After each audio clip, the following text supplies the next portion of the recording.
خب سلام و درود به همه شما دوستان عزیز. این اولین ویدیوی یوتیوب منه و در این لحظه که دارم الان اولین ویدیو رو میگیرم حتی نمیدونم اسم چنلم چی قراره باشه یا اصلا قراره چی بذارمش، اما صرفا گفتم که به عنوان اولین ویدیو یه اطلاعات کاملی بدم در رابطه به اینکه قراره تو این چنل چه اتفاقی بیفته و چه چیزایی رقم بخوره.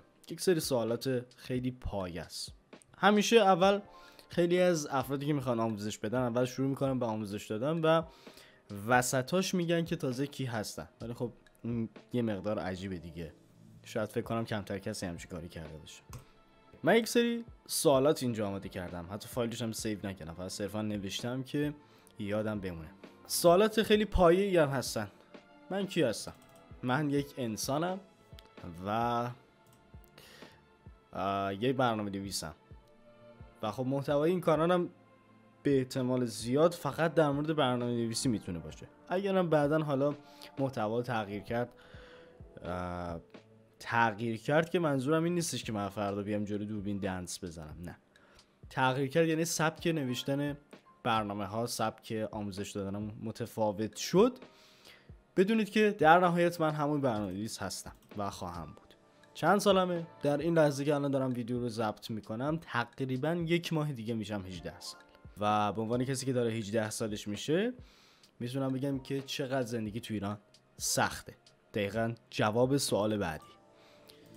چقدر زندگی تو ایران سخته؟ اینقدر سخته که حتی فکر میکنم کسایی که خارج زندگی میکنن و شرایط ایرانی‌ها رو تا حالا ندیدن، یعنی اصلا کلا از همون اول خب توی آمریکا مثلا طرف به دنیا اومده و شرایط ایران رو به هیچ عنوان تو زندگیش ندیده، مطمئنم اگه جای ایرانی‌ها بود تا الان از زندگی خداحافظی کرده بود. مدرک تحصیلیم چیه؟ مدرک تحصیلیم من بی سوادم و به این بی سوادیم افتخار میکنم. ترویجش نمیدم ولی به این بی سوادیم افتخار میکنم. مدرکی ندارم. من فکر میکنم یه سیکل دارم کلا و همون سیکله. مدرکی ندارم ولی خودم همیشه بی سواد معرفی کردم. من کلا یه آدم بی سوادم. شغلم چیه؟ شغلم یه شغل آزاده. شغل آزاد یعنی منظورم اینه که دوست ندارم توی این برنامه در موردش صحبت کنم، ولی خب یک شغل معمولیه. شاید هم معمولی نیست چون من نمیخوام بگم. حالا به هر حال از این موردم بگذریم. سوال شماره 6: چرا اصلا کانال یوتیوب زدم؟ علت اینه که دوست نداشتم هیچ وقت توی هیچ پلتفرم ایرانی باشم و حتی توی اون پلتفرم اکانت هم نساختم. اینه که احساس میکنم یه جور برده به نظر میاد توی این پلتفرم و خب یوتیوب یه پلتفرم آزاده و علتی هم که الان دارم ویدیو رو شروع میکنم و شروع به ساختن ویدیو میکنم اصلا به این دلیل نیستش که بخوام از این پلتفرم چیزی بگیرم یا اصلا برام مهم باشه که از این پلتفرم چیزی بگیرم، نه. هدفم یه چیز دیگه است. هدفمو فعلا قرار نیست در موردش صحبت کنم که چرا اصلا یوتیوب، ولی همونقدر بدونید که اگه یه پلتفرم آزاد دیدی به نظر من بهترین اینجاست که توش زندگی کنید. مثلا پلتفرم تلگرام یه پلتفرم تقریبا آزاده، هر کسی میتونه توش هر کاری بکنه، از پخش کردن پورنوگرافی بگیر تا فروش نرم افزارهای که توی دنیا همه جای دنیا تقریبا غیر قانونیه و توی تلگرام خیلی راحت این چیزا به فروش میره. پس این میشه یه پلتفرم آزاد، تقریبا مثل دارک وب، فقط یه مقدار کنترل شده تر.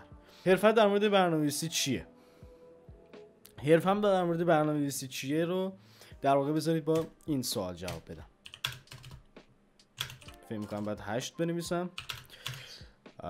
زبان برنامه‌نویسی نویسی مورد علاقه. زبان برنامه‌نویسی مورد علاقه. زبان برنامه‌نویسی مورد علاقه‌م سیه. در واقع این سوال بعد اول می‌نوشتم. الان که دقت کردم دیدم که ننوشتم. زبان برنامه‌نویسی مورد علاقه‌م سیه و زبانم هم از همون اول سی بوده. با پایتون شروع کردم ولی بعداً سویچ کردم روی سی. سی به عنوان یه زبان تقریبا میشه گفت همه چیز داره و خیلی مربوطه به این که حرفم در مورد برنامه‌نویسی چیه. من در مورد هر چیزی کد نوشتم تا الان.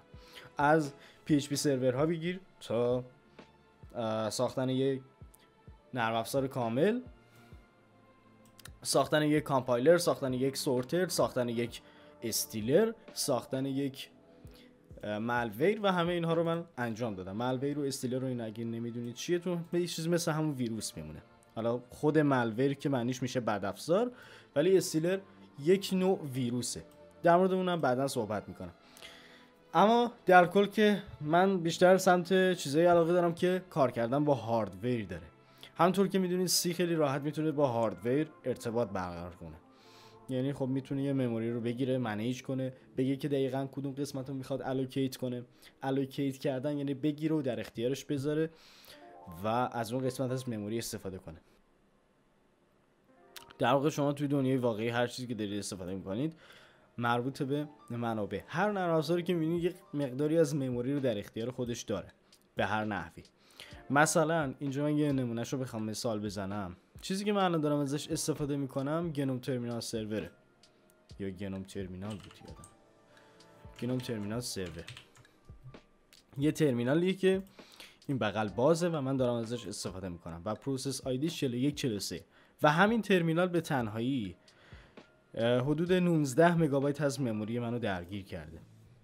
خب پس می‌دونیم که هر چیزی که داره در واقع تو دنیا کار میکنه با استفاده از چیزهای الکترونیکی، منظورم با استفاده از الوکیت کردن و مدیریت کردن درست مموری داره اتفاق میفته و به همین دلیل من با سی خیلی حال میکنم. 8 سوال مختلف جواب دادم و فکر می‌کنم برای اولین ویدیو یه مقدار عجیب بود من همچین ویدیویی گرفتم، ولی خب حالا بعداً بیشتر با هم دیگه صحبت میکنیم. شاید بیشتر ویدیو گذاشتم اگه زنده بودم. خب ممنونم که این ویدیو رو دیدید، هرچند که مطمئنم زمانی که شما دارید این ویدیو رو میبینید ممکنه شرایطی که من یکم در مورد من فرق کرده باشه. زمانی که شما این ویدیو رو میبینید در واقع من به عنوان اولین ویدیو میدونم که این ویدیو هیچ وقت قرار نیست هیچ بازدیدی بخوره و هیچ وقت قرار نیست کسی این ویدیو رو ببینه، اما روزی میرسه که همه برمیگردن به این ویدیو و این ویدیو رو میبینن. بگذاریم، گپ جالبی بود. ممنونم که ویدیو رو نگاه کردید و تا ویدیوهای بعدی خدا نگهدار.